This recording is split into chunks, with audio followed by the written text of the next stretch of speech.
ये बात है 2022 की। हम मथुरा गए थे। हमने सुना था कि मथुरा की होली मशहूर है। लठमार होली, फूलों वाली होली और लड्डुओं की होली। ब्रजवासी कई दिनों तक अलग अलग तरीकों से होली खेलते हैं।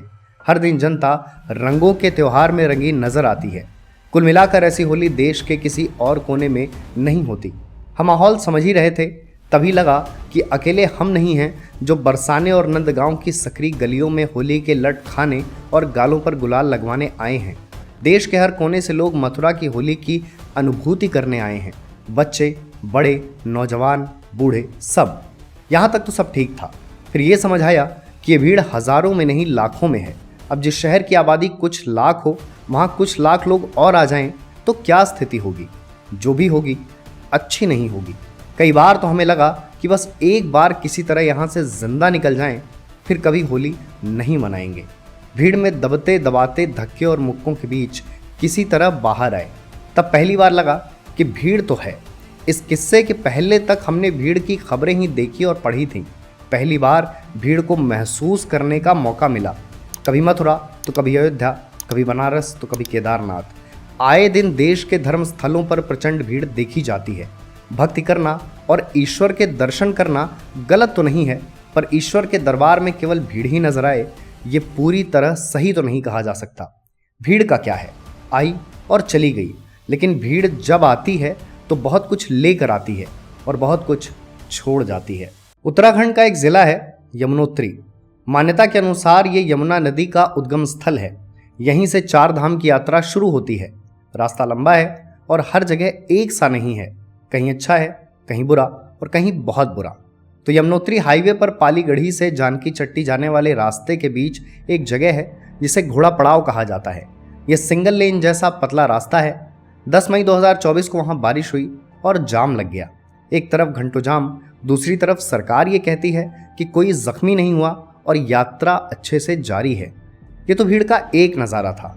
10 मई 2024 की ही बात है। हिंदुओं के दिव्य धर्म स्थल केदारनाथ के कपाट खुले। अगले दिन 40,000 श्रद्धालु आए। कई वीडियो भी वायरल हुए। हाथों में कैमरा, ट्राइपॉड और सेल्फी स्टिक लिए सैकड़ों हजारों लोग केदारनाथ मंदिर के पास देखे गए। उसका नतीजा ये हुआ कि बद्री केदार मंदिर समिति ने गर्भगृह में जाकर दर्शन पर प्रतिबंध लगा दिया। ये भी पता चला कि कपाट खुलने वाले दिन हजारों लोगों ने वहीं रात बिताई, जबकि केदारनाथ का पूरा इलाका अति संवेदनशील माना जाता है। कितना संवेदनशील, इस पर हमने वीडियो भी बनाया है। लिंक आपको डिस्क्रिप्शन में मिल जाएगा। केदारनाथ के आसपास न कोई हवाई गतिविधि होनी चाहिए और न ही कोई मानवीय गतिविधि। इन्हीं गतिविधियों के चलते बीते कुछ समय से हिमालयन क्षेत्र में क्लाइमेट चेंज भी देखा गया है। 10 मई को ही उत्तराखंड पुलिस के ट्विटर हैंडल पर एक खबर आई जिसमें कुछ युवक केदारनाथ मंदिर के पास नशा करते देखे गए। पुलिस ने उनका चालान किया और चेतावनी देकर छोड़ दिया। तो कुछ ऐसा हाल हो गया है हमारे धर्म स्थलों का। इकलौती अच्छी बात यही रही कि इतनी घटनाओं के बीच कोई घायल नहीं हुआ और न ही किसी की जान गई। पिछले 1-2 सालों में ऐसी कई घटनाएं हुई जिनमें लोगों ने धर्म स्थलों पर जान गंवाई और उसका एकमात्र कारण था भीड़। 5 अप्रैल 2024 मथुरा के बांके बिहारी मंदिर में एक श्रद्धालु दबकर समाप्त। 19 मार्च 2024 मथुरा के ही बांके बिहारी मंदिर में एक और श्रद्धालु भीड़ में दबकर समाप्त। 24 दिसंबर 2023 साल का वो मौका जब कई चीजें एक साथ होती हैं, क्रिसमस, नया साल और वीकेंड। बांके बिहारी मंदिर में 2 महिलाएं भीड़ में दम घुटने से काल कबलित। ये सिर्फ इस साल और विगत वर्ष की घटनाएं हैं। हमारे देश में मंदिर और भीड़ का नाता पुराना रहा है। दोनों एक दूसरे के पूरक हैं। भीड़ मंदिर के लिए ही होती है, लेकिन बीते कुछ वर्षों में भीड़ का पैटर्न बदला है और उससे बिगड़ी है हमारे मंदिरों और धर्म स्थलों की सूरत। खासकर जब से ये व्लॉगिंग और रील्स वाली पीढ़ी पर भक्ति का उन्माद हावी हुआ है, जहाँ दर्शन उतना ज़रूरी नहीं होता, पर एक क्लिप, एक पिक्चर या एक सेल्फी बेहद मैंडेटरी होती है। भीड़ के नुकसान और भी हैं। नुकसान पर बाद में बात करेंगे। पहले समझते हैं कि भीड़ होती क्यों है। बनारस के मणिकर्णिका घाट पर भस्म की होली होती है। जनता और विशेष रूप से साधु और संत चिताओं की भस्म से होली खेलते हैं। ये सामान्य होली नहीं है और न ही सामान्य लोगों के लिए होती है। फिर भी इस बार मणिकर्णिका की होली में बहुत ज़्यादा भीड़ हुई तो अव्यवस्था हुई, साधु संतों को असुविधा भी हुई। इस तरह एक पवित्र और अलहदा पर्व की भंगिमा बिगाड़ दी गई। चाहे मणिकर्णिका की भस्म वाली होली हो या बरसाने की लठमार होली, दोनों होलियों में अद्भुत भीड़ हो रही है। उसका एक सबसे बड़ा कारण है पर्व की यूनिकनेस और पर्व की एथेनिसिटी। ये पर्व कहीं और नहीं हो सकते और इनके जैसा कुछ और नहीं हो सकता। सालों से चले आ रहे इन इवेंट्स में जो आनंद है वो कहीं और नहीं है, इसलिए इन्हें जानने वाला कोई भी इंसान इनसे अछूता नहीं रहना चाहता। ये कुछ मामलों में तो अच्छा है, लोग अपने धर्म को समझ रहे हैं, अपने धर्म के नज़दीक आ रहे हैं, पर कुछ मामलों में बेहद बुरा भी है।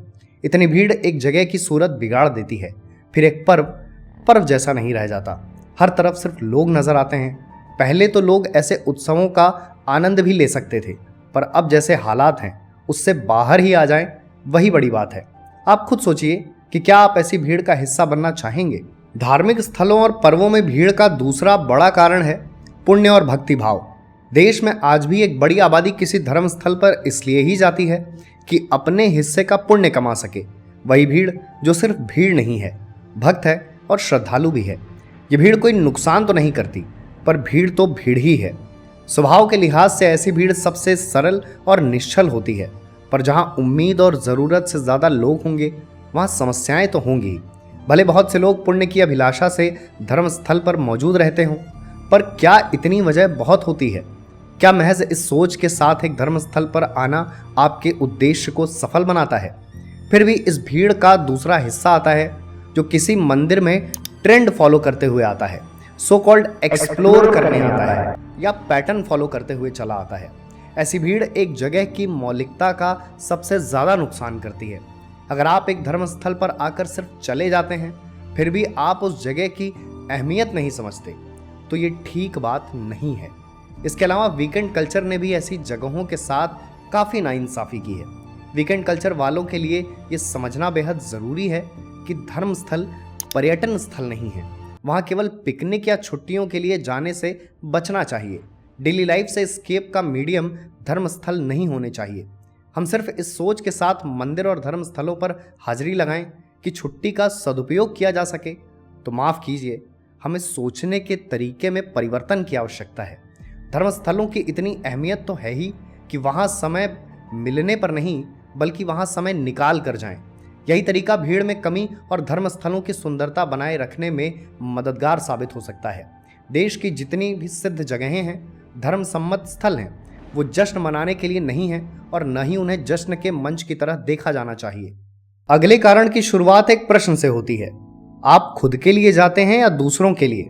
कोई भी कहेगा हम खुद के लिए जाते हैं, पर हमारे क्रियाकलापों से ऐसा कभी नहीं लगता कि हम अपने लिए धर्म स्थल पर जाते हैं। स्मार्टफोन का दौर आने के बाद से हमने देखा है कि ऐसी विशेष जगहों पर पहुंचते ही आधे से अधिक लोगों के फोन बाहर आ जाते हैं। यहाँ एक और बात आती है जिसने धर्म स्थलों की हानि करने में बराबर भूमिका निभाई है, वह है कैमरा कल्चर और सेल्फी का ट्रेंड।